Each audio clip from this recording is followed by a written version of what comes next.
Halo, assalamualaikum warahmatullahi wabarakatuh. Kaifa haluk akhwati fillah, semoga sehat selalu dimanapun akhwat berada. Perkenalkan, nama saya adalah Sohiyahatul Fajriyah. Di sini saya memperkenalkan ini adalah buku journaling saya yang biasa saya pakai menulis, mengeluarkan isi hati di dalam buku diary ini atau buku jurnal ini. Nah, ini buku jurnal yang mau saya pakai untuk journaling hari ini. Mudah-mudahan ini bisa menginspirasi teman-teman ya untuk selalu produktif setiap harinya. Dan ini adalah buku journaling aku kemarin sudah selesai menulis surat Al-Fatihah. Dan ini saya mau membuat journaling, membaca buku Riyadhus Shalihin halaman 74 dan juga 70,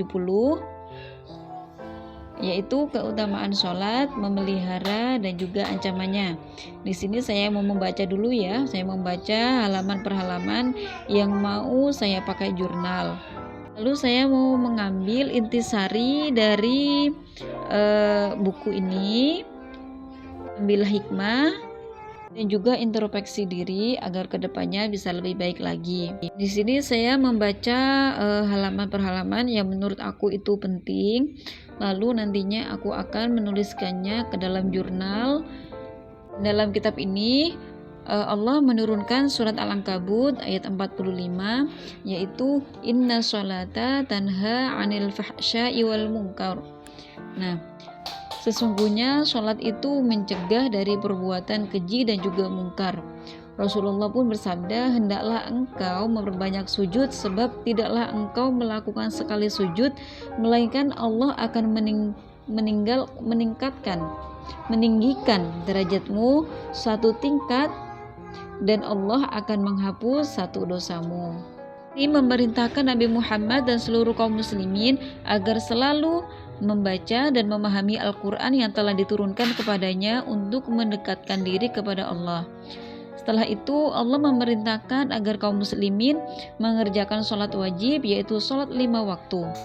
Sholat hendaklah dikerjakan sesuai rukun dan juga syaratnya, serta penuh dengan kekhusyuan, dan sangat dianjurkan mengerjakan sholat itu lengkap dengan sunnah-sunnahnya. Dan jika dikerjakan dengan sempurna, maka sholat dapat mencegah dan menghalangi orang yang mengerjakannya dari perbuatan-perbuatan keji dan juga mungkar. Menurut mereka, sholat itu memelihara seseorang selama orang itu memelihara sholatnya. Sebagaimana firman Allah, peliharalah semua sholat dan sholat usta, dan laksanakanlah sholat karena Allah dengan khusyuk.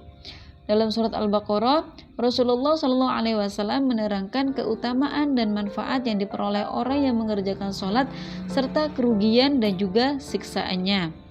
Karena saya sudah selesai membacanya, saya akan menuliskannya dan mengambil intisari dari pelajaran yang aku baca. Sebagaimana dari hadis Nabi, bahwasanya pada suatu hari Nabi menyebut tentang sholat, maka ia berkata, barang siapa yang memelihara sholat, ia akan memperoleh cahaya, petunjuk dan keselamatan pada hari kiamat. Dan barang siapa yang tidak memeliharanya, ia tidak akan memperoleh cahaya, petunjuk dan keselamatan. Dan ia pada hari kiamat bersama Karun, Fir'aun dan Haman dan Ubay bin Khalaf. Dan na'udzubillahi min syarri dzalik ya teman-teman. Mudah-mudahan kita termasuk dengan orang-orang yang memperoleh cahaya ya akhwati fillah, amin. Dalam riwayat Ahmad atau Bruni dari Abdullah bin Umar, Nabi menerangkan pula keadaan orang yang mengerjakan sholat 5 waktu dengan sungguh-sungguh, lengkap dengan rukun dan juga syaratnya, tetap pada waktu-waktu yang telah ditentukan. Orang yang demikian, kata Nabi, seakan-akan dosanya dicuci 5 kali sehari, sehingga tidak sedikit pun yang tertinggal. Allah pun mengancam orang-orang yang tidak mengerjakan sholat dengan azab neraka. Allah juga mengancam orang-orang yang mengerjakan sholat karena riya dan orang-orang yang lalai dalam mengerjakannya. Allah pun berfirman, maka celakalah orang yang sholat, yaitu orang-orang yang lalai terhadap sholatnya, yang berbuat riya dan enggan memberikan bantuan. Maksud pernyataan ini adalah sholat merupakan ibadah yang paling utama dibandingkan dengan ibadah-ibadah yang lain. Penjelasan Rasulullah bahwa Allah mengingat para hambanya lebih banyak dibandingkan dengan mereka mengingatnya dengan cara menaatinya. Nabi bersabda, Allah lebih banyak mengingatmu daripada kamu mengingatnya. Masya Allah, subhanallah, Allah luar biasa ya akhwat. Dijelaskan betapa pentingnya sholat 5 waktu dan juga mengerjakan lengkap dengan sunah-sunahnya ya. Muslim meriwayatkan dari Rabi'ah bin Ka'ab Al-Aslami, seorang pelayan Rasulullah, dan dia termasuk ahlus suffah. Dia berkata, pernah aku bermalam bersama Rasulullah, lalu mengambilkan air wudhu untuk beliau dan melayani kebutuhan beliau lainnya. Setelah itu beliau bersabda, mintalah kepadaku. Aku berkata, aku mohon kiranya aku bisa menemani Tuhan di surga kelak. Beliau berkata, adakah permintaan selain itu? Aku menjawab, hanya itu saja. Beliau bersabda, kalau begitu perbanyaklah olehmu sujud, sebab dengan hanya memintanya kepadaku saja hal itu mustahil terwujud. Dari sini betapa pentingnya bersujud. Bahkan Rasulullah pun berkata, aku pernah mendengar Rasulullah bersabda, hendaklah engkau memperbanyak sujud, sebab tidaklah engkau melakukan sekali sujud melainkan Allah akan meninggikan derajatmu 1 tingkat dan menghapus 1 dosamu. Bukhari Muslim pernah meriwayatkan dari Abu Hurairah, ia berkata, aku pernah mendengar Rasulullah SAW bersabda, bagaimana menurut kalian jika di depan pintu rumah seseorang dari kalian ada sebuah sungai yang mengalir, lalu dia mandi padanya 5 kali dalam sehari semalam? Adakah daki yang masih menempel di tubuhnya? Para sahabat menjawab, tentu tidak ada sedikit pun daki yang menempel di tubuhnya. Beliau bersabda, seperti itulah perumpamaan sholat 5 waktu yang dengannya Allah akan menghapus dosa-dosa kalian. Bukhari Muslim pernah meriwayatkan dari Ibnu Mas'ud bahwa pernah ada seorang laki-laki yang terlanjur mencium seorang wanita yang tidak halal baginya. Laki-laki itu lalu datang dan menanyakan hukum kasusnya kepada Nabi.